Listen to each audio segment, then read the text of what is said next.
नमस्कार मित्रांनो, स्वागत आहे आपल्या चॅनलवर जॉब विथ भूषण. तुमच्यासाठी मित्रांनो एक चांगली जॉब अपॉर्च्युनिटी घेऊन आलो मित्रांनो. ही जी वॅकन्सी असणार आहे, वित्त विभागाकडून इथं जी आर आलेला आहे मित्रांनो, त्यासाठी इथं भरती जाहीर केलेली त्यांनी. अ, महाराष्ट्र राज्य सायबर कोषागारसाठी इथं भरती निघालेली मित्रांनो. ओके. हा जो जी आर आहे मित्रांनो, लेटेस्ट जी आर असणार आहे इथं 20 जून 2025चा. चांगली अपॉर्च्युनिटी असणार आहे आपल्यासाठी. याच्यात कोणती कोणती पदं असणार आहे, सॅलरी काय असणार, शैक्षणिक पात्रता काय असणार आहे, आपल्याला कसं करायचं आहे, संपूर्ण माहिती तुम्हाला मी ह्या व्हिडिओमध्ये देणार आहे मित्रांनो.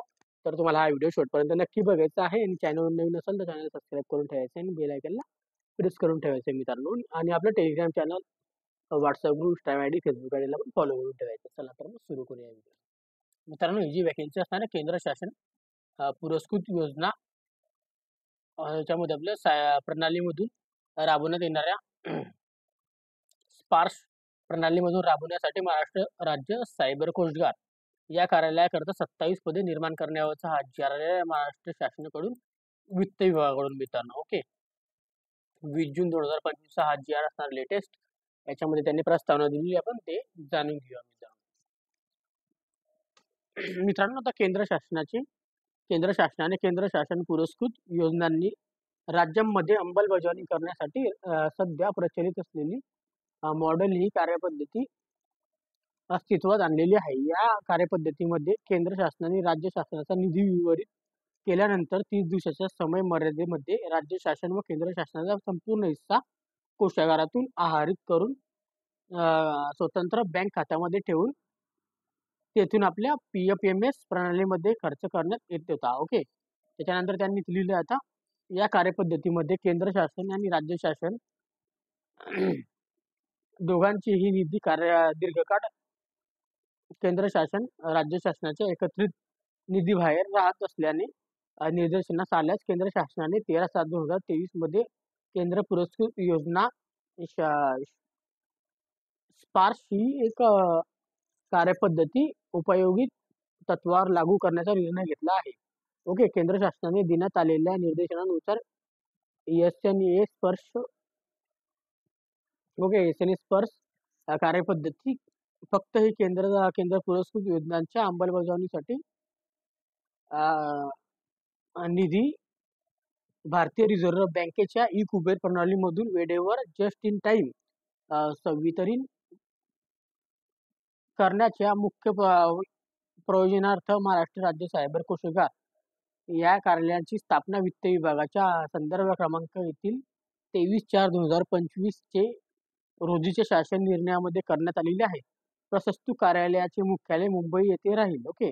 त्या अनुषंगाने केंद्र शासनाची पुरस्कृत योजना स्पर्श प्रणालीमधून राबवण्यासाठी सायबर ट्रेझरच्या स्थापनेच्या अनुषंगाने एकूण 27 पदे निर्माण करण्याची बाब संदर्भ क्रमांक येथील शासनाचा सादर केलेला आहे.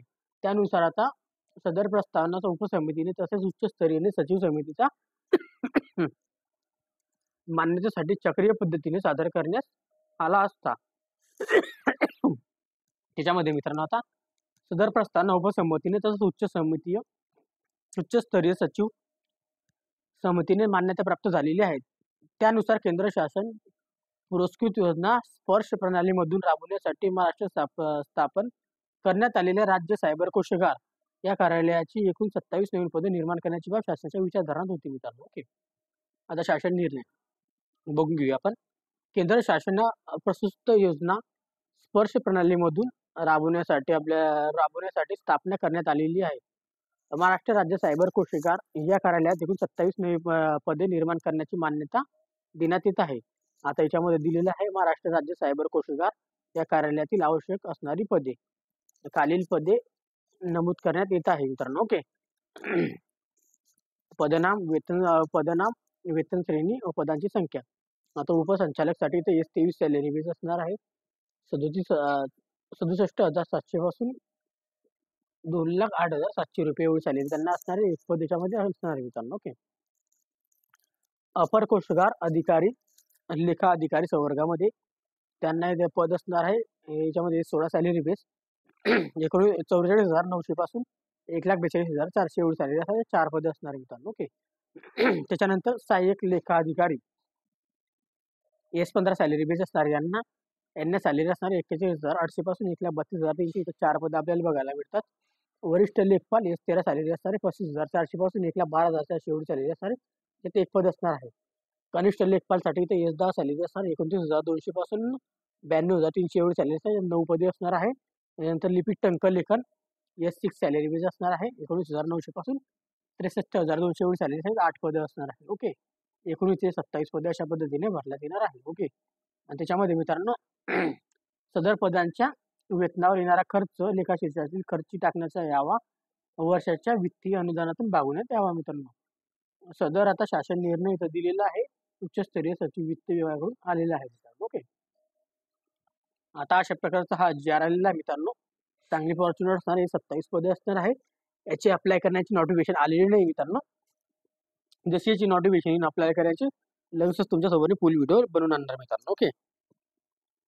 तर तत्पूर्वी तुम्हाला काय करायचं आहे, चॅनलला सबस्क्राईब करून ठेवायचं आहे आणि आपला व्हिडिओला लाईक करायचं, जास्त मित्रांमध्ये शेअर करायचं आहे आणि आपल्याला अभ्यासाला लागायचं आहे मित्रांनो. वेगळ्या वेगळ्या विभागामध्ये खूप साऱ्या इथं भरती निघत आहे वेळेवर. आपला अभ्यास आपल्या कंटिन्यू ठेवायचा आहे आणि चांगली फॉर्च्युनर येणार आहे नवीन नवीन भरतीमध्ये.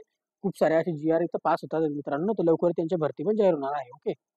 तर आपण त्या जास्त मित्रांमध्ये व्हिडिओ शेअर करायचा आहे आणि यांना जर तुम्हाला जर PDF फाईल पाहिजे असेल तर आपल्या टेलिग्राम चॅनल व्हॉट्सअप ग्रुपवर डाउनलोड करून घ्यायचा आहे. त्याची लिंक तुम्हाला डिस्क्रिप्शन बॉक्समध्ये मिळून जाईल. आणि आपले इंस्टाग्राम आयडी फेसबुक आयडीला फॉलो करून घ्या. ते डेली अपडेट देत असतो मी मित्रांनो.